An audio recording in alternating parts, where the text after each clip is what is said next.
Hi again, everyone, and welcome in to Cincinnati Bengals Talk. I'm James Rapien of BengalsTalk.com here at Arrowhead Stadium, where the Bengals fall in a heartbreaker to the Chiefs, 26-25. And, man, I mean, this game had everything from key turnovers on both sides, crazy touchdowns, insane swings of momentum, and it's reasonable to call this, I think, the best rivalry in the NFL yet again. Let's start with the ending. And 26-25, Harrison Butker kicks a 51-yard field goal to give the Bengals their second straight loss to open the season. The Bengals 0-2 for a third straight year. But it's the play, a few plays prior, that obviously set that up. It was 4th and 16.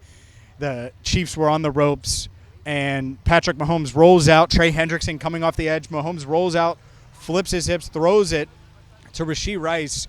And really, this is a Hail Mary on 4th down.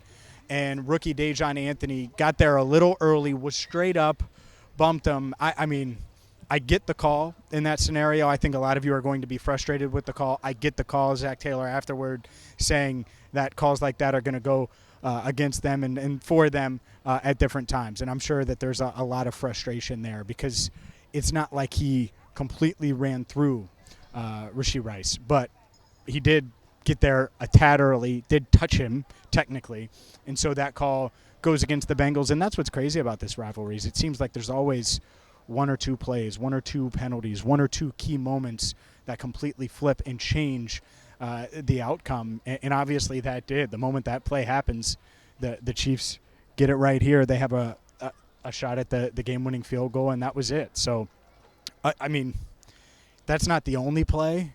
It kind of feels eerily similar to the AFC Championship game a couple of years ago with the Osai play. That's not the only play that decided the game. There were a bunch. Joe Burrow, talking about the fumble after the game, said that this was one of the most frustrating losses of his career. Couldn't really describe why. Said, ask me on Wednesday. And I think it's pretty clear why. Joe was really focused on bouncing back, showing everyone who he was on the biggest stage, 95% of the country watching, and he played pretty darn well. Outside of the fumble, he was turnover-free, was moving the ball. The Bengals offense got off to a good start, much better, a 180 from last week. If they played like this against the Patriots, they would have won by 20. And yet it's really, really tough to come here and win. And I think that's what you saw today. It's really, really tough to come here and give them your best shot and play mistake-free.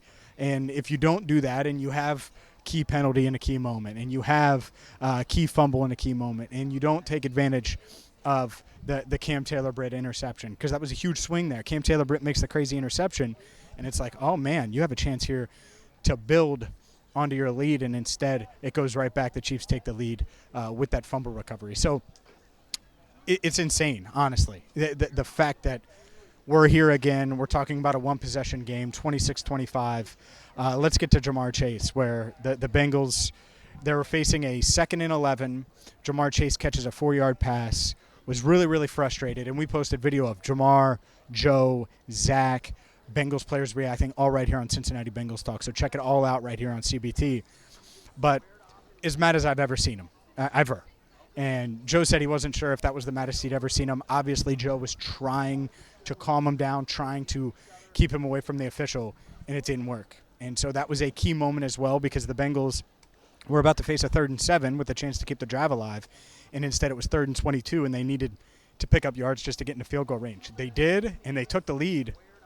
And then the Bengals defense gets the stop they needed. Trey Hendrickson gets a key sack on Patrick Mahomes, finished with 2 sacks today, finished with multiple tackles for loss, 4 tackles total. And it's like, all right, well, now the Bengals have the ball. They have a chance to go downfield, and you can end it with a touchdown. There was like 7 minutes left roughly, and it didn't happen. Bengals stall out. The Chiefs ran a disguised blitz. It was a delayed blitz, and the defensive back was able to bring Joe Burrow down on 3rd down. And you give the ball back to the Chiefs, and the defense did their job. 2nd and 9, screen pass to Samaje Perine. Sam Hubbard makes a play, forces 4th and 6. Then an illegal hands to the face play negated a first down that the Chiefs would have picked up, so it's 4th and 16. And then that's when the Dejon Anthony penalty happened. So it was really the perfect storm, because the clock ran out, And the Chiefs were able to pick up the first down after getting down to a fourth and 16. So crazy. But the reality that the Bengals are facing, they're 0-2 for a third straight year. And I think you can see it. Make sure you check out what Joe had to say. Very frustrated. I think that the vibe in the locker room, they were,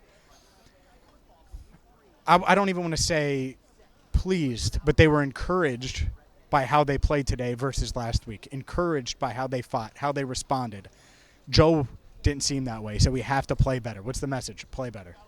And the Chiefs made one more play than we did. They made a play and we didn't. And he was just very, very frustrated because I think he was expecting to come in here, show everyone that he's still one of the best quarterbacks in football and go toe-to-toe with the world champs.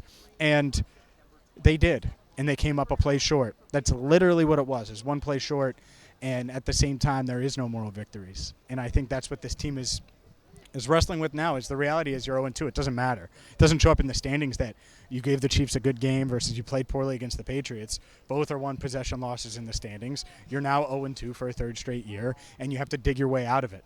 And that is what the Bengals are going to have to do. They're going to have to figure it out over the next 8 days because they play the Commanders on Monday Night Football next week. Other stuff that stood out to me, the tight ends. I mean, Mike Gesicki was awesome today. I know he had a key drop, which was a key moment in that game to get that drive kick-started, and instead they end up having to punt. But Mike Gesicki was awesome today. Eric All, really good, ended up with 3 catches. Drew Sample had some catches early. The fact that the tight ends combined, I think it was like for 13 catches. Might have been 12, but I think it was 13 catches. It's just huge to have that element for this team and to have guys that can catch and run and make plays.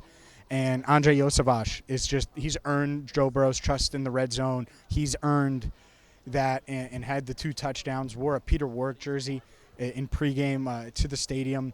And I couldn't help but think when I saw that, like, man, number 80, paying homage to number 80. Remember what Peter Warrick did to the Chiefs? They scored 2 touchdowns in 2003 when the Chiefs were undefeated. Well, Andrei Iosivas scored 2 touchdowns, had 2 catches, 7 yards, 2 touchdowns. There was a key play on I believe it was a slant where the ball goes through Andre's hands. That would have been a really nice play as well. So that was the story of today, is I think there was a lot of good, right? Joe Burrow played better.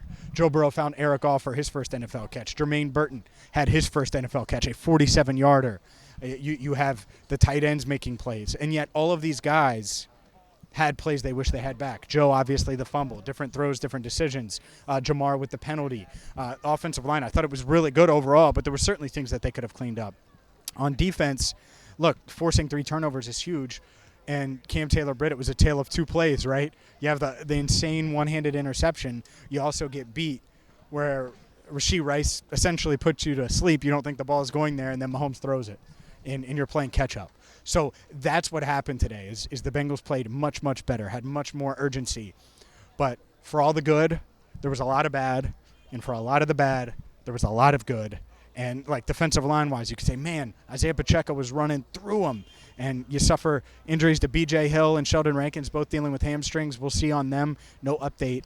But you're down both of your starting defensive tackles, and yet Trey Hendrickson steps up and makes plays. I mentioned Sam Hubbard with a key play on 3rd down to force 4th down in what was a defining moment of that game. Like, all of these things were happening, and so that's Bengals-Chiefs. It's the best rivalry in the NFL. The Bengals come up a tad short today, but we got a good one, and we got a really good game. I hope you were entertained by it as much as it was a heartbreak here at Arrowhead, and that's exactly what it was. Joe's feeling it. The guys are feeling it right now. But the Bengals, they certainly played much, much better than they did last week, and they have to start winning now. You got to beat the Commanders. You can pull out the must-win title if you want. We have plenty of time to talk about that. But the Bengals, not consistent enough today, 1 play away. I'm sure people are going to be really upset at the officials. I get it. I understand it. Upset about Jamar or upset about Joe fumbling, or there's just that many mistakes, and that's what's hard. They did a good job of forcing the Chiefs to make mistakes, but you can't have as many mistakes as you had and expect to come out on top against a team like the Kansas City Chiefs. For more, make sure you check out BengalsTalk.com. Hit that subscribe button here on YouTube. Check out all of our videos that are already posted right here on CBT. And for Andrew Fox-Miller, I'm James Rapien. Thank you so much for watching Cincinnati Bengals Talk, where the Bengals fall to the Kansas City Chiefs 26-25.